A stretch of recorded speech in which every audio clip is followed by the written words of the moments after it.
Look at my body. With that, my sister-in-law began to take off her clothes in my room. I was confused as one piece of clothing after another fell onto the bed.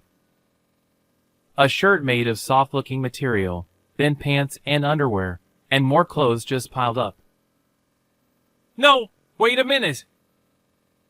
I panicked and tried to stop her, but she didn't stop her hands. I couldn't bear it any longer and shut my eyes tightly. It became quiet, and I realized that the last piece of clothing had been removed.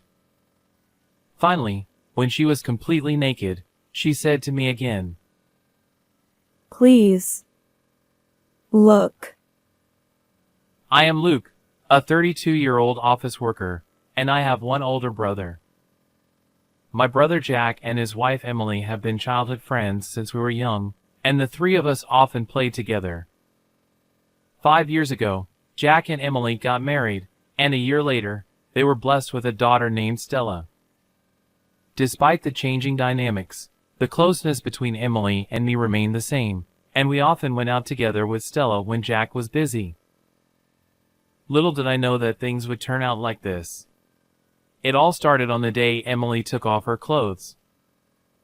At the sound of Emily's voice, which seemed to be in pain, I prepared myself and slowly opened my eyes. What? To my surprise, I couldn't hide my shock.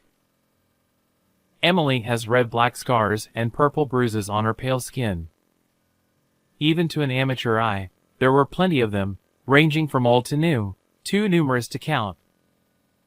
Clearly, these were not naturally occurring, and I was taken aback. What happened? Those marks!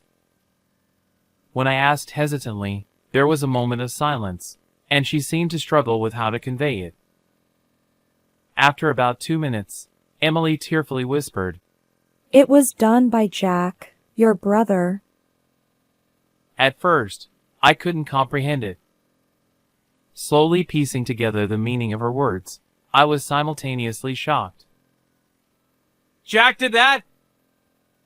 Certainly, Jack had been the type to lose his temper and throw punches during childhood fights, leaving me covered in bruises.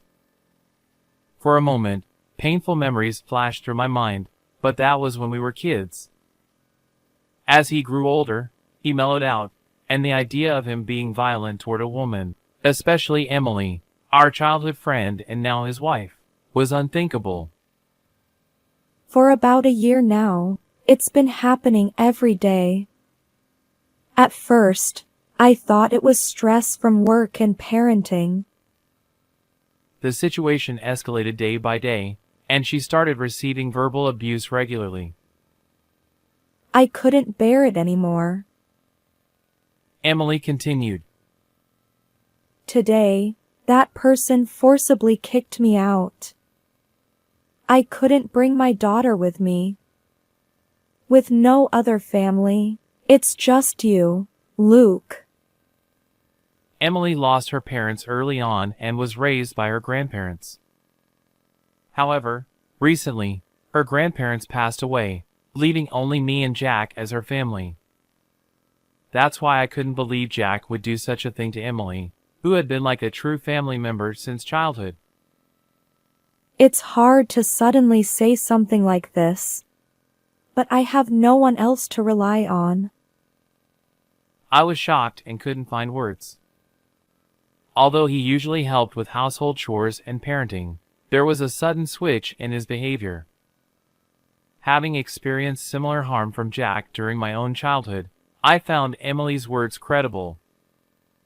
I covered her trembling shoulders with a blanket. I've endured it because I didn't want to take my daughter's father away, but I've reached my limit, she said tearfully. Why is he doing this to Emily, who sacrificed herself to protect her child? Yet, at the same time, I felt pathetic for not knowing anything for a whole year. I went through something similar as a child, too. I believe you, Emily. I'm sorry I didn't notice sooner. Luke isn't at fault. I'm also to blame for hiding it. Emily, with tears in her eyes, looked truly distressed. I'll find a way to save Emily. And I can't let Jack continue like this. Feeling strongly in my heart, I shared a plan. Emily, it might be tough, but will you give it your best? Emily looked directly into my eyes and nodded quietly. However, conflicting feelings about trusting Jack still swirled within me. 2 weeks later, Jack suddenly visited my house. When I saw Jack's face, I remembered Emily, and anger threatened to overwhelm me, but we were still in the middle of that plan. I deliberately feigned calmness. Jack threw his legs onto the table and sat down. Hey! Jack had been silent since arriving home, and now he began speaking in an irritable tone. Emily came to your place 2 weeks ago, right? What were you doing? I couldn't hide my surprise.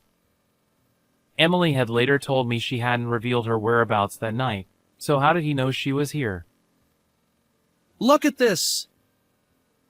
On Jack's smartphone screen, there was a red dot displayed on what seemed like a map.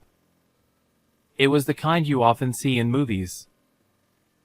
It's GPS. I put it on Emily because I love her. And yet, her affair partner turns out to be my own brother. Apparently, I was suspected of being Emily's affair partner.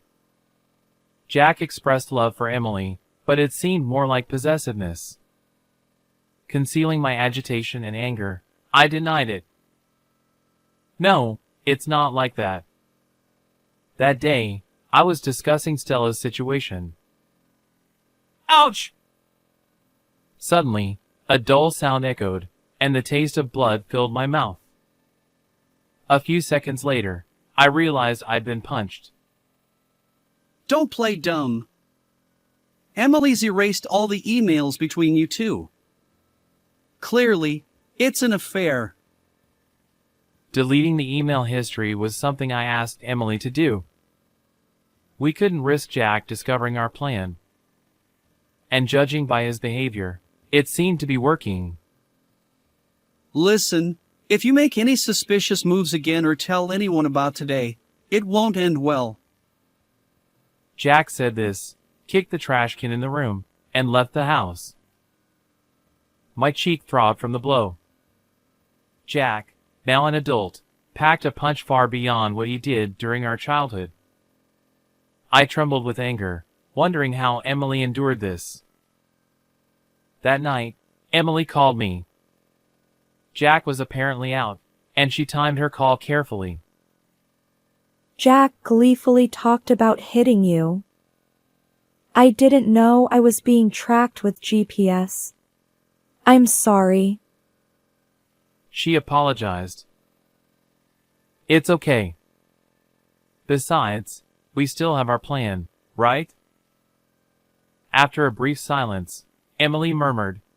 Thank you. Then she continued. There's something I need to tell you. Stella has been unusually afraid of dark places lately, so I asked her about it. It seems Jack has been locking Stella in the closet. Stella?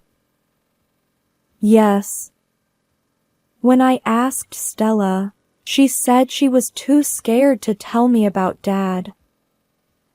I was stunned.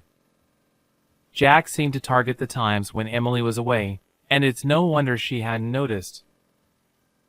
Not only his wife, but also their 4-year-old daughter endured such cruelty. I must never forgive Jack. That decision echoed in my heart. That's not all. He took away the savings I'd accumulated even before we got married, claiming it was punishment for my affair with you. He even forced me to reveal my account PIN. Probably used that money for... Understood. Let's settle this soon. Is our plan working as expected? Yes. Then let's execute it soon. With those words, we hung up. The time for revenge against Jack had finally come. 2 days later, I called Jack to my house, saying I had something to discuss. Jack, being lazy, was reluctant at first, but when I mentioned it was about Emily, he reluctantly agreed. The plan was to have Emily and Stella evacuate to a safe place after Jack left the house and join the conversation via speakerphone. What's this about? Finally ready to confess your affair with Emily?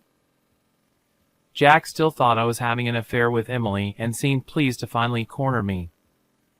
Despite having repeatedly hit her and going out to have fun himself, he had the nerve to say that. I called you here to talk, Jack. Emily will join us over the phone. First, I want you to see this. I took out a small black device from the desk. It was the same one I had given to Emily the other day. A camera? Yes, a hidden camera. I had it hidden in your house. Jack's face showed a mix of anger, confusion, and panic. He seemed to realize the significance of this. You understand, right? This camera has recorded you hitting Emily and Stella. I'll just destroy it.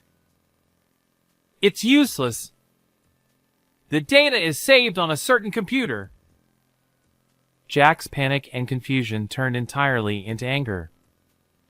He stood up roughly and grabbed me by the collar. His pupils were dilated, indicating extreme agitation. You think you can get away with this?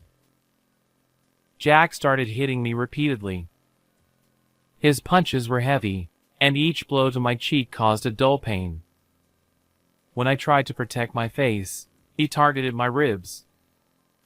My whole body hurt, and tears welled up in my eyes. But there was a reason I let him do this. Eventually, Jack stopped, seemingly satisfied. Now you see who's in charge? Tell me where the computer is. The one who doesn't understand is you. Jack! Did you think I wouldn't take any precautions after you hit me last time? This is all recorded too. Yes, I had also set up hidden cameras in my own house. Jack clicked his tongue loudly and kicked the chair he had been sitting on. So, you're going to use that video to reform me?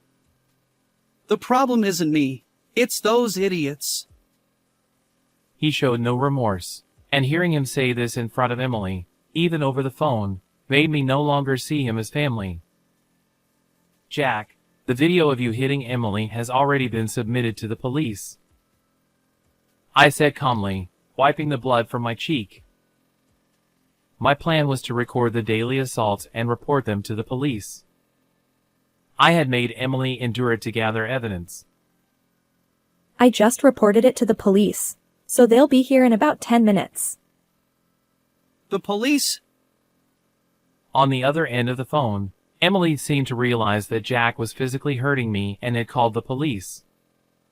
Jack was clearly flustered, his face pale, and sweat forming. Then he said, I was wrong. Huh? I promise I won't do it again. He suddenly started apologizing. Jack's abrupt change surprised me. However, I'm apologizing here. Surely Emily will forgive me too, right? and that's what Jack said. In the end, it seemed he was just afraid of police involvement, a despicable person. I won't forgive you. You can't expect forgiveness after what you did to Stella as well. Over the phone, Emily expressed her opinion clearly. It was surprising that Jack thought he could get away with hitting his wife and daughter daily, as long as he apologized. Why? Didn't we promise to love each other no matter what? The one who broke that relationship first was probably you, Jack. I don't think of you as my husband anymore. I've asked an acquaintance who's a lawyer to fight thoroughly. Jack, now desperate, was being contradicted by Emily, who had always obeyed him. I'm sorry. I truly am. So, please, spare me from the police. Jack repeated his apologies many times, but neither Emily nor I had any intention of forgiving him. Soon, the sound of sirens echoed, and the police arrived. Please, forgive me. Finally, Jack started crying loudly, desperately clinging to me with a tear-streaked face. I pushed his hand away, and Jack was taken away by the police, closing the curtain on our revenge drama.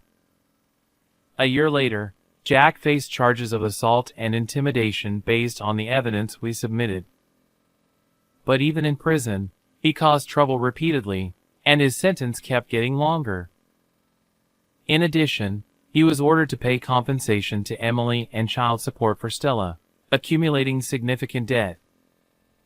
Jack was estranged from his parents, with no allies left. Emily found a good person who loved her, knowing everything, at her workplace. They promised to marry. This person also had a good relationship with Stella, treating her like a real daughter. Stella gradually recovered from her trauma, and next year, she'll be in elementary school. I'm looking forward to seeing Stella as an elementary school student. How did you like this story? Don't forget to subscribe to the channel. Well then, let's see you in the next video.